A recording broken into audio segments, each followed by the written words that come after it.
Mau pahala? Subscribe ya.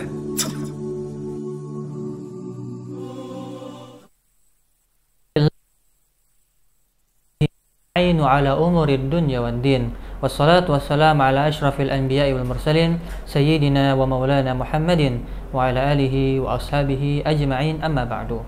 Alhamdulillah, puji syukur pada Allah Subhanahu wa taala yang mana hingga hari ini Allah Subhanahu wa taala masih memberikan kita berbagai macam nikmat, di antara nikmat kesempatan, nikmat kesehatan, dan nikmat iman dan Islam. Dan salah satu nikmat yang paling besar yang Allah berikan kepada kita pada hari ini adalah kita berada di dalam salah satu dari bulan yang mulia, yaitu bulan Zulhijjah, yang mana pada 10 hari pertama ini kita diberikan oleh Allah Subhanahu wa taala bonus bahwa apabila kita mengerjakan amalan soleh di dalamnya, bahwa amalan soleh itu lebih dicintai oleh Allah Subhanahu wa taala bahkan daripada jihad fi sabilillah. Salawat dan salam tak lupa senantiasa kita sampaikan kepada suri tauladan kita, junjungan kita, Nabi besar Nabi Muhammad sallallahu alaihi wasallam, juga kepada para sahabatnya, keluarganya, dan pengikutnya hingga akhir zaman.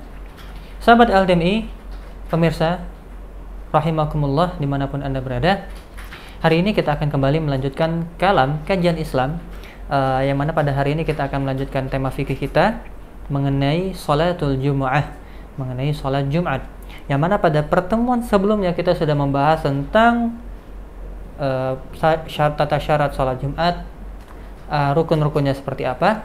Nah, hari ini kita akan mulai memasuki tentang sunnah-sunnah yang dilakukan pada hari Jumat. Baik, seperti biasa kita mulai dulu dengan membacakan nazam Saffatuz Zubat karangan Ibnu Ruslan rahimahullah ta'ala. Semoga Allah merahmatinya dengan rahmat yang banyak, dan Allah memberkahi ilmunya, dan Allah memberkahi kita yang mempelajari ilmu yang beliau tuangkan di nazam beliau. Amin ya rabbal alamin. Qala al-musannif rahimahullah ta'ala, sunanuhal ghuslu wa tanziful jasad wa lubsu abyadin wa thibun in wajad. Beliau menyampaikan sunnah-sunnah di hari Jumat, di antaranya yang apabila kita lakukan maka kita akan mendapatkan pahala pada hari Jumat. Yaitu yang pertama dan dianjurkan. Yang pertama adalah al-ghuslu, mandi. Mandi di sini hukumnya adalah mandi sunnah. Namun tata caranya mirip dengan mandi yang kalau kita sebut biasanya sebagai mandi wajib atau mandi janabah. Nah, mandi janabah atau mandi wajib ini disunnahkan dilakukan ketika di hari Jumat. Jadi tata caranya seperti itu mandinya. Jadi kita disunnahkan untuk mandi janabah ini, atau mandi dengan tata cara mandi janabah di hari Jumat. Lalu yang kedua, wa tanziful jasad, dan membersihkan jasad, membersihkan diri kita. Nah, yang dimaksudkan membersihkan jasad di sini karena mandi tadi sudah disebutkan, maksudnya adalah bukan lalu mandi, tapi membersihkan badan di sini atau membersihkan diri maksudnya adalah membersihkan bulu-bulu misalnya ada yang terdapat di badan kita. Di antaranya adalah merapikan kumis, mencukur bulu kemaluan, lalu memotong kuku. Nah, ini adalah di antara sunnah-sunnah membersihkan badan, yang mana ini sebenarnya selain sunnah di hari Jumat, ini juga termasuk dari fitrah yang difitrahkan Allah Subhanahu wa taala kepada manusia, yaitu membersihkan yang kita sebutkan tadi. Adapun memotong jenggot, hukumnya berbeda. Lalu berikutnya walubsu abyadin, lalu memakai pakaian-pakaian yang berwarna putih. Memakai pakaian yang berwarna putih ini disunahkan dilakukan pada saat hari Jumat, pada hari Jumat. Dan pakaian berwarna putih itu semua jenis pakaian, baik dari mulai kopiah, peci, terus kalau yang pakai sorbannya juga putih. Lalu baju yang kita kenakan seperti ini, bajunya juga warna putih, atau pakai jubah warna putih, pakai baju koko seperti ini warna putih. Dalamannya juga kalau warna putih juga boleh, celananya atau pakai sarung juga warna putih. Nah, jadi serba putih di hari Jumat itu disunahkan. Lalu berikutnya watibun in wajad, lalu berikutnya memakai wangi-wangian apabila dia menemukan atau mempunyai wangi-wangian. Nah, memakai wangi-wangian ini juga penting agar selain karena sunnah di hari Jumat, agar kita juga wangi dan orang-orang yang berada di sekitar kita tidak menghirup aroma yang tidak sedap dari tubuh kita.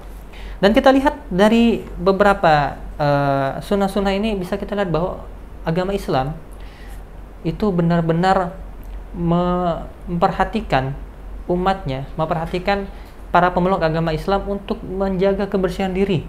Bahkan hal-hal yang seperti ini sebenarnya mungkin dianggap bagi sebagian orang biasa aja, nggak perlu disuruh, biasa orang sudah melakukan. Tapi ini disunahkan dalam ajaran agama Islam. Allahu Akbar. Lalu berikutnya di antara yang disunahkan lagi, wa bakkaral masya laha min fajri wazdada min qiraatin wa zikri. Berikutnya disunahkan juga untuk bersegera menuju ke masjid di hari Jumat. Dan disebutkan ini al-masyu atau berjalan, karena memang nanti berjalan kaki menuju masjid di hari Jumat itu lebih utama daripada kita menggunakan kendaraan. Kecuali kalau memang ada hajah untuk menggunakan kendaraan tersebut. Seperti misalnya dia menjadi khotib di tempat yang lumayan jauh, maka kalau dia jalan kaki mungkin tidak akan sampai tepat waktu, maka dia memakai kendaraan. Akan tetapi apabila misalnya kita sholat Jumat di masjid dekat rumah kita, maka lebih ahsan, lebih afdol untuk dia berjalan kaki menuju ke masjid tersebut. Dan disunahkan untuk bersegera, karena sebagaimana disampaikan dalam banyak sekali hadis yang menyampaikan keutamaan hari Jumat dan keutamaan bersegera menuju masjid di hari Jumat. Di antaranya man ra'a yaumal jum'ah fi sa'atil ula fa ka'annama qarraba badana wa man ra'a fi sa'atis tsaniyah fa ka'annama qarraba baqarah, dan seterusnya hingga akhir hadis. Yang mana disebutkan barang siapa yang bersegera menuju masjid di jam pertama, di jam-jam pertama, artinya jam-jam awal di hari Jumat tersebut pada pagi-pagi, maka seakan-akan dia berkurban seekor unta, lalu berikutnya berkurban seekor sapi, dan seterusnya. Dan hadis ini juga dijadikan dalil oleh para ulama bahwa kita bentar lagi ada hari raya kurban, bahwa kurban yang paling utama sebagaimana disebutkan urutannya di hadis ini, yaitu paling utama adalah seekor unta, lalu seekor sapi, lalu seekor kambing. Nah, seperti itu. Tentunya di Indonesia agak sulit ya untuk menemukan unta untuk disembelih. Berarti kita bisa mendapatkan keutamaan yang kedua tadi, yaitu seekor sapi. Lalu berikutnya, wazdada min qiraatin wa dzikrin, memperbanyak qiraah, membaca Al-Qur'an, wa dzikr, dan zikir. Terutama surat yang disunahkan untuk dibaca ketika secara khusus di hari Jumat, seperti surat Al-Kahf. Surat Al-Kahf ini atau surat Al-Kahfi ini adalah salah satu surat yang disunahkan untuk dibaca di hari Jumat, bahkan dari malam Jumatnya. Nah, seperti itu. Jadi disunahkan untuk memperbanyak baca Al-Quran. Sudah selesai surat Al-Kahfi, baca lagi surat yang lain. Lalu berikutnya juga disunahkan untuk memperbanyak salawat kepada baginda Nabi Muhammad SAW, dan juga zikir-zikir yang lain. Disunahkan juga bagi kita untuk berdoa, memperbanyak doa pada hari Jumat. Karena hari Jumat ini ada beberapa waktu-waktu yang diistijabah doa kita oleh Allah Subhanahu wa taala, waktu-waktu khusus yang mustajab. Maka memperbanyak doa di hari Jumat juga ada salah satu sunnah di hari Jumat. Lalu beliau menyebutkan sunnah-sunnah berikutnya, wa sunnatul khutbati bil insat wal khaffu fi tahiyyatis shalah. Sunnah berikutnya adalah untuk diam, menyimak, mendengarkan dengan baik khutbah. Ketika khatib sudah menaik mimbar dan menyampaikan khutbahnya, maka disunahkan untuk diam dan mendengarkan dengan baik.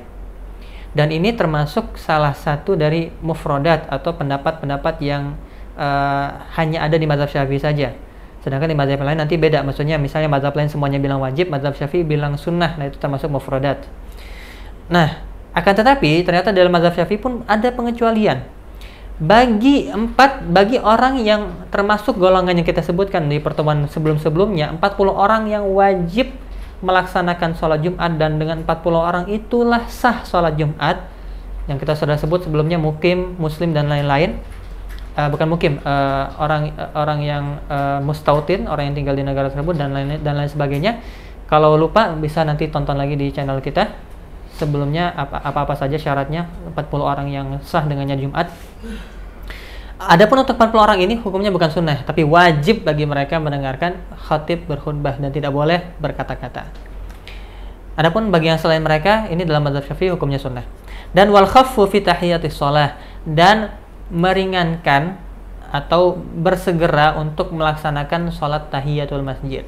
Nah, di sini ada hukum yang penting yang mesti dibahas pemirsa sekalian, yaitu hukum sholat ketika khatib sudah naik mimbar. Nah, pemirsa yang memuliakan Allah Subhanahu wa taala, hukum sholat ketika khatib sudah naik mimbar adalah haram. Tidak boleh ada orang yang melakukan sholat ketika khatib sudah naik mimbar kecuali sholat tahiyatul masjid. Sholat tahiyatul masjid adalah satu-satunya sholat yang jadi pengecualian boleh dilakukan ketika khatib sudah naik mimbar. Adapun sholat selain itu maka hukumnya haram, tidak boleh dilaksanakan. Dan bahkan sholat tahiyatul masjid ini pun disunahkan dalam nazam ini, namun yang utama dalam mazhab Syafi'i bukan disunahkan tapi diwajibkan justru untuk mensegerakan sholat sunnah ini. Jadi ketika orang datang khatib sudah naik mimbar, dia sholat tahiyatul masjid, tidak boleh lama-lama, dipercepat. Di antara bentuk dipercepatnya adalah dia hanya mengerjakan kewajiban-kewajiban saja atau rukun-rukun saja, tidak perlu mengerjakan sunnah-sunnahnya, seperti itu. Jadi meringkas sholatnya bukan berarti semuanya serba cepat, tapi diantaranya dia mengerjakan yang wajib-wajib saja, sunnahnya tidak dikerjakan, seperti itu. Adapun mengerjakan sholat yang lain, bahkan kalaupun misalnya pada saat dia mendengarkan khatib berkhutbah, lalu dia ingat ada sholat yang dia lupa kerjakan, sholat wajib, sholat 5 waktu yang mungkin dia semalam isya kayaknya aku lupa deh kerjain. Nah, aslinya kalau bukan dalam kondisi ini dia wajib untuk bersegera melaksanakan sholat yang ketinggalan itu dengan cara qadha. Namun dalam kondisi khatib sudah naik mimbar, haram baginya untuk melaksanakan sholat kecuali sholat tahiyatul masjid. Dan ini mungkin yang bisa kita bahas tentang sunnah-sunnah pada hari Jumat. Insya Allah kita akan bertemu pada pertemuan berikutnya. Kita sudah akan membahas tentang sholatul aidain, sholat Aid, yang insya Allah bentar lagi atau hari Kamis ya di Indonesia akan kita laksanakan bersama. Mungkin itu saja yang bisa saya sampaikan pada pertemuan kali ini, pada kajian kali ini. Semoga bermanfaat. Wallahu a'lam bishawab, wa sallallahu ala sayyidina Muhammadin wa ala alihi wa sahbihi wa baraka wa sallam. Walhamdulillahi rabbil alamin. Wassalamualaikum warahmatullahi wabarakatuh.